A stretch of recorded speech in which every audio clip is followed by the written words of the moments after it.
Hello friends, welcome to my channel Pathway of Maths. In the last video, we have discussed two questions of complex analysis of GATE 2017 exam. Now in this video, we are going to discuss the remaining questions of GATE 2017 paper. Before starting the video, I request you to all subscribe the channel and press the bell icon. So let's start the video. Now the third question is, let's see a simple and positively oriented circle of radius 2 centered at the origin in the complex plane. Then we have to find the value of 2 upon pi iota integration along c z e raised to power 1 by z plus tangent z by 2 plus 1 upon z minus 1 z minus 3 whole square dz is equals to. इस term की हमें value find करनी है जहाँ पे जो curve c है वो एक सिंपल पॉजिटिवली ओरिएंटेड सर्कल है जिसकी रेडियस क्या है 2 और सेंटर है 0. तो हमें इस टर्म की वैल्यू फाइंड करनी है. इस क्वेश्चन को सॉल्व करने के लिए हम रिजल्ट यूज करेंगे Cauchy theorem and Cauchy residue theorem. Cauchy theorem क्या है? If D is any simple connected domain and C is any close contour lying inside C such that function F of z is analytic within and on C, then integration of function F of z along this curve C is equals to 0. कि अगर T कोई भी simply collected domain है और सी उस T के अंदर लाई करने वाला कोई भी क्लोज कंटूर है सच that function F of Z उस क्लोज कंटूर पे और उसके इंटीरियर में एनालिटिक है, तो फंक्शन एफ ऑफ जेड का उस क्लोज कंटूर के ओवर इंटीग्रेशन आएगा 0. सेकेंड रिजल्ट है कॉशी रेसिड्यू थ्योरम. ये क्या कहती है कि function F of Z analytic है within and on C except at finite number of singularity z not z1 up to so on zn. जो सारी सिंगुलैरिटी किसमें लाई कर रही है? कर्व सी के अंदर. तो integration of function F of Z C के अलोंग क्या आएगा? 2 pi iota multiply by sum of residues at finite singularities lying inside C. कि इस फंक्शन एफ ऑफ जेड का इंटीग्रल निकालना है अगर हमें कर्व सी के अलोंग, तो उसकी वैल्यू हम कैसे फाइंड करेंगे? 2 पाई आयोटा मल्टीप्लाई में फाइंड करेंगे कि जो जो फाइनाइट सिंगुलैरिटीज कर्व सी के अंदर लाई कर रही है उन पे रेसिड्यूज निकाल के उनका सम फाइंड करके और उसको मल्टीप्लाई कर देंगे 2 पाई आयोटा से. सो स्टार्ट करते हैं. टर्म है 2 upon pi iota integration along C z e raised to power 1 by Z plus tangent z by 2 plus 1 upon Z minus 1 z minus 3 का होल स्क्वायर डी जेड. इस term की value find करना है. इस term को हम लिख सकते हैं 2 अपॉन पाई आयोटा. इस इंटीग्रेशन को तीनों टर्म्स के ओवर सेपरेट कर देते हैं. Integration along C z e raised to power 1 by z d z plus integration along C tangent z by 2 d z plus integration along C 1 upon Z minus 1 z minus 3 square d z. So this is equals to 2 upon pi iota. ये तीन integration है. First integration की value हम रख लेते हैं I1, second को put कर लेते हैं I2 और थर्ड को ले लेते हैं I3. अब हम I1, I2, I3 को सॉल्व करके इस इक्वेशन में वैल्यू पुट करेंगे. तो इस इक्वेशन को हम ले लेते हैं इक्वेशन नंबर 1. अब सबसे पहले सॉल्व करते हैं I1 को. I1 है हमारा integration C z e raised to power 1 by z dz. अब इस पूरी टर्म को हम मान लेते हैं कि जो अंदर वाली टर्म है जो इंटीग्रेंड है इसकी वैल्यू है f ऑफ z. z है हमारा f ऑफ z है हमारा z e raised to power 1 by z. इसको अगर हम एक्सपेंड करें तो क्या वैल्यू आएगी? z e का एक्सपेंशन यूज करेंगे 1 plus 1 by z plus 1 by 2 factorial 1 by z square plus up to so. Clear हम यहाँ से देख सकते हैं कि यहाँ पे z की नेगेटिव जो पावर्स आएंगी वो इन्फाइनाइट पावर्स आएंगी. तो हम यहाँ से कह सकते हैं कि जो z इक्वल टू 0 आएगी वो इस फंक्शन की आइसोलेटेड एसेंशियल सिंगुलैरिटी आएगी. अब जब भी सिंगुलैरिटी हमारी एसेंशियल सिंगुलैरिटी होती है तो उस पर रेसिड्यू निकालने के लिए हम फंक्शन का एक्सपेंशन यूज करते हैं. और हमें पता है कि जो रेसिड्यू होता है, रेसिड्यू क्या होता है? रेसिड्यू हमें फाइंड करना है अगर isolated singularity f of z हमारा कोई फंक्शन है और z equal to z nought ये इसकी सिंगुलैरिटी है, तो रेसिड्यू इस पे क्या आता है? Coefficient of 1 by z. जो 1 बाय जेड का कोफिशिएंट आएगा एफ ऑफ जेड के एक्सपेंशन में तो वो क्या आ जाएगा? Z equal to z nought पे फंक्शन एफ ऑफ जेड का रेसिड्यू. तो अब हमारा फंक्शन एफ ऑफ जेड क्या है? इसको एक्सपेंड जब हमने किया तो इसकी एक्सपेंशन आई है Z plus 1 by Z plus 1 by 2 factorial Z square plus up to so. तो यहाँ से आएगा z plus 1 plus 1 by 2 factorial 1 by z plus up to so. तो हम यहाँ से देख सकते हैं कि जो 1 बाय z का कोफिशिएंट है वो है 1 by 2 factorial. So residue of f of z at z equal to 0, क्योंकि ये z माइनस 0 की पावर्स में है, इसको लिख सकते हैं ना z माइनस 0. यहाँ पे z माइनस 0 एक्सप्रेस कर सकते हैं. तो z इक्वल टू 0 का फंक्शन एफ ऑफ जेड का जेड इक्वल टू 0 पे रेजिड्यू क्या आएगा 1/z-0 का कोफिशिएंट, तो वो आ जाएगा 1/2 फैक्टोरियल मीन्स 1/2। अब हमने रेजिड्यू फाइंड कर लिया और I1 की वैल्यू है हमारी integration along C f of z d z, क्या है integration along C z e raise to power 1/z d z. तो कॉची रेजिड्यू थ्योरम अगर हम यहाँ यूज करें तो क्या आएगी इसकी वैल्यू 2 पाई आयोटा, मल्टीप्लाई में आएगा sum of residue at final singularity. लेकिन इस फंक्शन एफ ऑफ जेड की तो सिंगुलरिटी यहाँ पे सिर्फ क्या है जेड इक्वल टू 0 है, तो इस पे रेजिड्यू हमारा क्या आएगा, क्या है 1/2। रेजिड्यू की वैल्यू पुट की, कॉची रेजिड्यू थ्योरम हम यूज करके इसकी वैल्यू फाइंड कर रहे हैं, तो यहाँ से 2 से 2 कैंसिल हो जाएगा और इसकी वैल्यू आ जाएगी पाई आयोटा। तो हमारे पास I1 की वैल्यू फाइंड हो गई है पाई आयोटा। अब हम I2 को सॉल्व करेंगे। नाउ I2 की वैल्यू है integration along C tangent z/2 dz। इसको हम लिख सकते हैं integration along C tangent z बनेगा sine z/2 upon cos z/2 dz। सबसे पहले हम इस फंक्शन की सिंगुलरिटी फाइंड करते हैं। सिंगुलरिटी निकालने के लिए हम डिनोमिनेटर टर्म को इक्वल टू 0 पुट करते हैं, तो हम पुट करेंगे इसके denominator term cos z/2 equal to 0। Cos 0 कब होता है, इसको हम लिख सकते हैं कोस 2n+1 पाई/2 के इक्वल। तो यहाँ से z/2 की वैल्यू आ जाएगी 2n+1 पाई/2, जहाँ पे n बिलोंग कर रहा है सेट ऑफ इंटीजर से। 2 से 2 कैंसिल हो जाएगा, तो सिंगुलरिटीज जो आएंगी वो आएंगी 2n+1 पाई पर, फिर n बिलोंग्स टू z। जब n इंटीजर से बिलोंग कर रहा है तो n को हम इसमें 0, 1, -1, -2 ये पुट करेंगे, तो जो z की वैल्यूज आएंगी वो आएंगी +- पाई, +-3 पाई, +-5 पाई अप टू सो ऑन। अब जो कर्व हमें c गिवन थी, वो कर्व c उसने हमें दी हुई थी यहाँ पे कि जो कर्व c है वो हमारे सिंपल पॉजिटिवली ओरिएंटेड सर्कल है जिसकी रेडियस कितनी है 2 और सेंटर क्या है ओरिजिन। तो इस कर्व c को हम बनाते हैं। ये कर्व c हमारी बनेगी, सेंटर 0 है और रेडियस है इसकी 2। तो ये कर्व बनेगी हमारी c।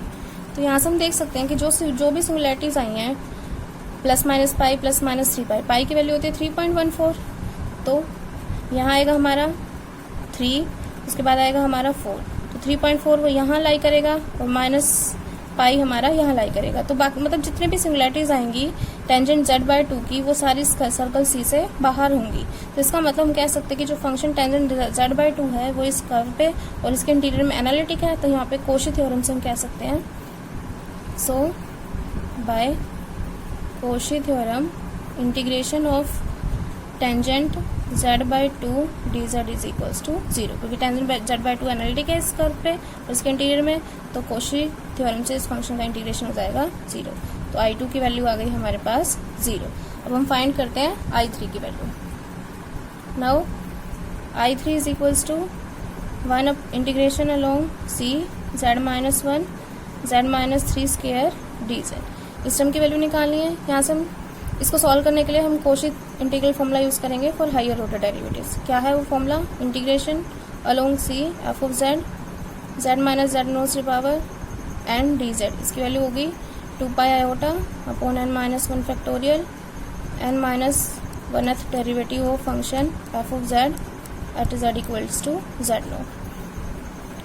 देखो यहाँ से ये जो पॉइंट z0 है वो इस कर्व c के अंदर लाई करना चाहिए, तब हम क्वेश्चन इंटीग्रल फॉर्मूला लगाते हैं और जो फंक्शन f ऑफ z है वो इस कर्व c पर और इसी बाउंड्री कर्व c के इंटीरियर में और बाउंड्री पे एनालिटिक होना चाहिए। तो यहाँ से इस कर्व पे, इस कर्व को देखें तो इस कर्व में z इक्वल टू 1 तो इस कर्व के इंटीरियर में है, लेकिन z इक्वल टू 3 इस कर्व से बाहर है। तो हम अपना जो पॉइंट z0 लेंगे उसको क्या लेंगे हम 1। तो ये जो 1 बनेगा वो हमारे कर्व के अंदर लाई कर रहा है, तो ये हमारी आएगी वैल्यू z0 की। और जो ये पूरी टर्म है इसको हम फंक्शन ले लेंगे f of z। So integration of function c ये हमारा बनेगा 1/z-1 z-3 square dz।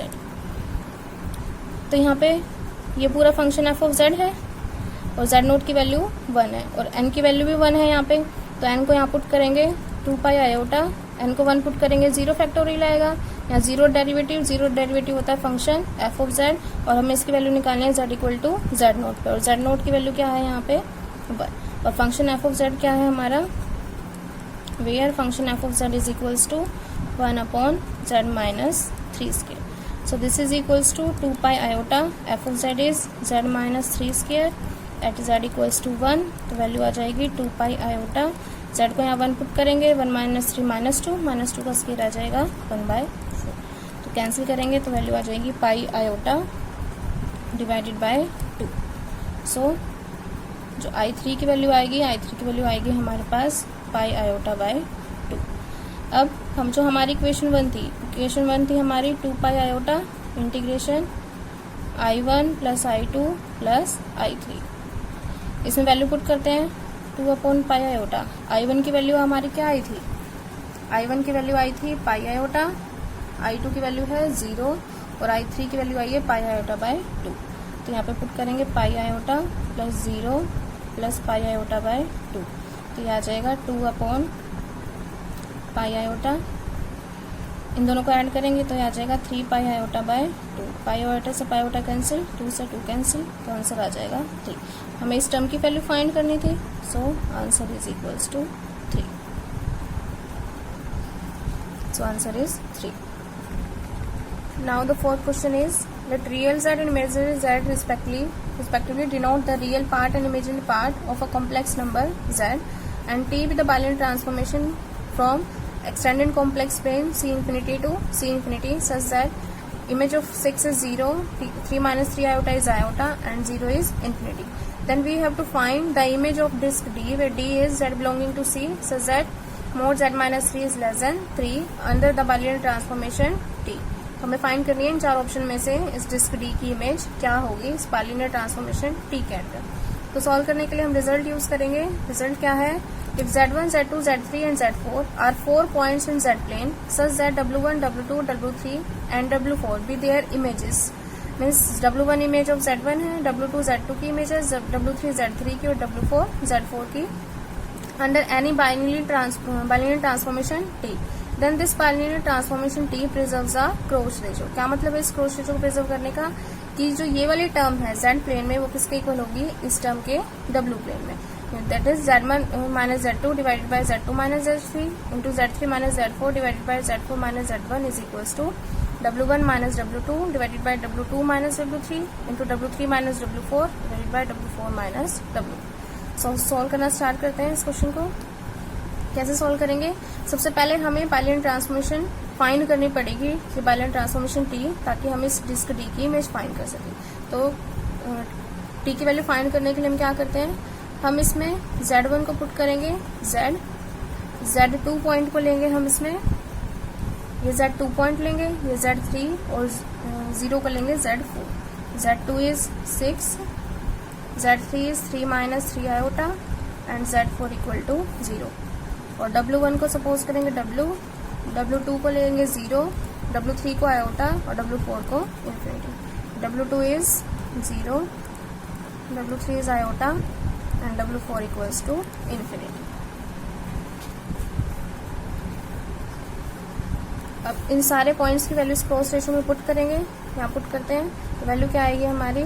z minus 6, 3 minus 3 iota divided bye 6 minus, यहाँ पे पुट करेंगे z3 की वैल्यू तो ये बनेगा 3 plus 3 iota into 0 minus z which is equals to w minus 0 iota minus infinity divided by 0 minus iota और infinity minus w. इन सारे पॉइंट्स की वैल्यू हमने इस क्रॉस रेशो में.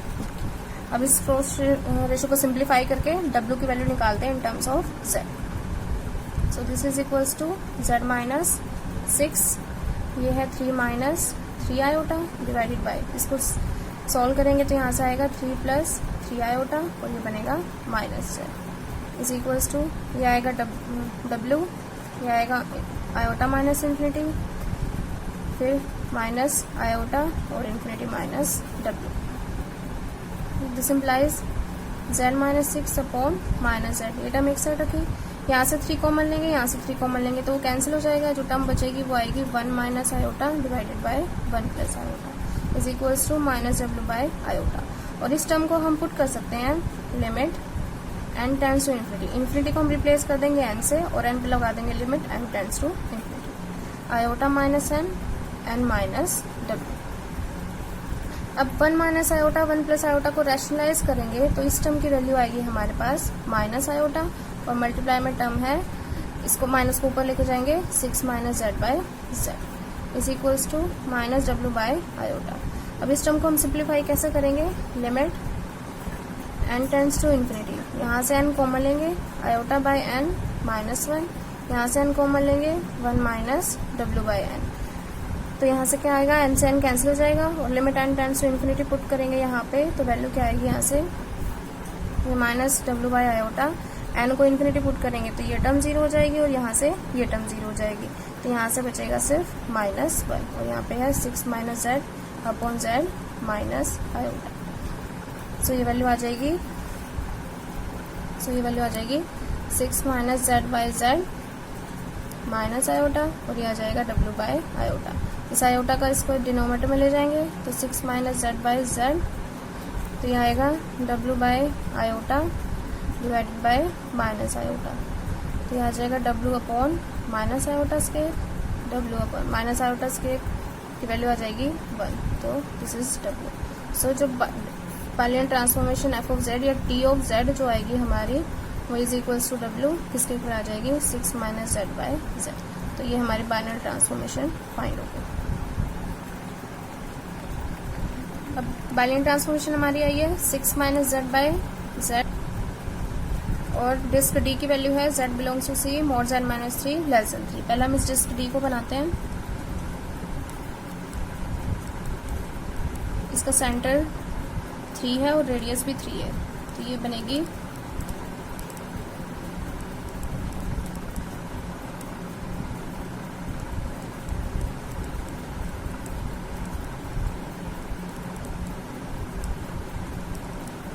सेंटर 3 लेंगे, रेडियस 6 लेंगे, तो ये डिस्क हमारी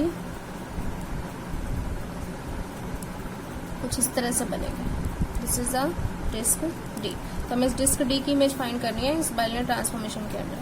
तो इमेज फाइंड करने के लिए सबसे पहले हम निकालेंगे कि सिंगुलैरिटी का पोल इसका डिस्क डी पर लाई करता है या नहीं करता। इस सिंगुलैरिटी का जो पोल आएगा वो z इक्वल टू 0 आएगा, क्योंकि z इक्वल टू 0 पे जो टी ऑफ जेड की जो लिमिट आएगी वो क्या आएगी, limit z tends to 0 6 minus Z by z, z को 0 पुट करेंगे तो ये लिमिट आएगी इन्फिनिटी। सो क्लियरली जो जेड इक्वल टू 0 बनेगा वो इस फंक्शन का पोल बनेगा, और पोल जेड इक्वल टू 0, जो पोल है जेड इक्वल टू 0 वो इस डिस्क डी की बाउंड्री पे लाई करता है। रिजल्ट है कि अगर if z equal to z naught is the pole of bilinear transformation T of Z such that Z naught lies on the boundary of curve C, then image of C under T is a straight line। कि अगर जो पोल है वो किसी भी binary transformation का वो किसी कर्व सी की बाउंड्री पे लाई करता है, तो उस कर्व सी की उस बाइनरी ट्रांसफॉर्मेशन टी के अंदर जो इमेज आएगी वो क्या आएगी, एक स्ट्रेट लाइन आएगी। यहाँ पे z इक्वल टू 0 पोल है और पोल इस डिस्क डी की बाउंड्री पे लाई करता है, तो जो इमेज आएगी डिस्क डी की, so image of disc D is a straight line, वो एक स्ट्रेट लाइन आएगी। अब इमेज फाइंड करने के लिए क्या करेंगे, हम स्ट्रेट लाइन की आई है तो इसकी इमेज फाइंड हम करने के लिए क्या करेंगे, जो इस डिस्क डी की बाउंड्री के पॉइंट्स हैं उनको हम इस binary transformation T of Z में पुट करेंगे। नाउ टी ऑफ जेड है हमारा 6 माइनस जेड बाई जेड, ये हमारी डब्ल्यू की वैल्यू है। अब बाउंड्री के पॉइंट्स क्या है इस करके, जेड इक्वल टू 6, इसी तरह से जो 3 प्लस 3 आयोटा, जो 3 प्लस 3 आयोटा पॉइंट आएगा वो भी कर्व की बाउंड्री पे लाई करेगा। तो हम सबसे पहले बाउंड्री पॉइंट पुट करते हैं z इक्वल टू 6, z को 6 इसमें पुट करेंगे तो w की वैल्यू क्या आएगी, z को यहाँ 6 रखेंगे w आएगा 0, means 0 plus iota 0। Also second boundary point put करते हैं 3 प्लस 3 आयोटा, z को पुट करते हैं हम 3 प्लस 3 आयोटा, तो w यहाँ से क्या आएगा 6 minus 3 plus 3 iota divided by 3 plus 3 iota, minus करेंगे तो ये आएगा 3 minus 3 iota 3 plus 3 iota. 3 common लेके कैंसिल हो जाएगा, 1 minus iota plus 1 divided by 1 plus iota. इसको रैशनलाइज करेंगे तो इसकी वैल्यू आएगी माइनस आयोटा। तो इसको पुट कर सकते हैं W is equals to 0 minus iota. इन दोनों वैल्यू से हम यहाँ से देख सकते हैं कि इस W का जो रियल पार्ट आ रहा है वो क्या आ रहा है, 0। तो जो हमारी इस डिस्क D की इमेज आएगी, स्ट्रेट लाइन आएगी, वो क्या आएगी, जो इस डिस्क D की जो बाउंड्री आएगी वो बाउंड्री क्या आएगी, सो इमेज ऑफ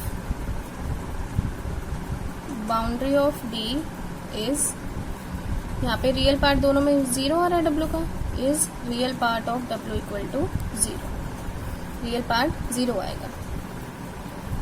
ये हमारा W का रियल पार्ट है और ये इमेजरी पार्ट है। तो इस लाइन पे रियल पार्ट ऑफ W क्या होगा, 0। तो इसका मतलब जो ये डिस्क D की बाउंड्री है वो किस पे मैप हो रही है, इस real part of W equal to 0 पे। अब हम चेक करेंगे कि इसके इंटीरियर पॉइंट्स इस लाइन में कहाँ पे मैप होंगे। तो इसका इंटीरियर पॉइंट क्या है, Z इक्वल टू 3 है, तो हम इसमें इंटीरियर पॉइंट पुट करते हैं। नाउ T ऑफ Z है हमारा 6 माइनस Z बाय Z। तो इंटीरियर पॉइंट की इमेज निकालने के लिए हम इसमें इंटीरियर पॉइंट पुट करते हैं Z equal to 3। Z equal to 3 put करेंगे तो इमेज क्या आ जाएगी, मीन्स जो W की वैल्यू आएगी और W की वैल्यू क्या आ जाएगी, यहाँ पे 6 माइनस 3, Z को 3 पुट करेंगे वो आएगा W इक्वल्स टू 1। और W इक्वल्स टू 1 कहाँ पे आएगा, यहाँ पॉइंट होगा। तो इसका मतलब इस कर्व का जो इंटीरियर पोर्शन है वो इस लाइन के राइट हैंड साइड पे मैप होगा, ये रीजन है। सो जो इमेज आ जाएगी डिस्क D की, so image of disc D is W belongs to C। किन W's की वैल्यू आएगी, जिनका रियल पार्ट ग्रेटर देन 0, क्योंकि ये तो बाउंड्री है और ये इसका इंटीरियर है, तो ये रीजन आ जाएगा real part of W greater than 0। अब ये हमारा कौन सा ऑप्शन था, देखते हैं। Real part of W greater than 0, ये हमारा ऑप्शन D है, तो आंसर आ जाएगा इस क्वेश्चन का। सो answer is D। So this is the solution of GATE 2017 complex analysis. In the next video, we will discuss GATE 2016 and 18 questions of complex analysis. If you like the video, then share it with your friends. Thanks for watching.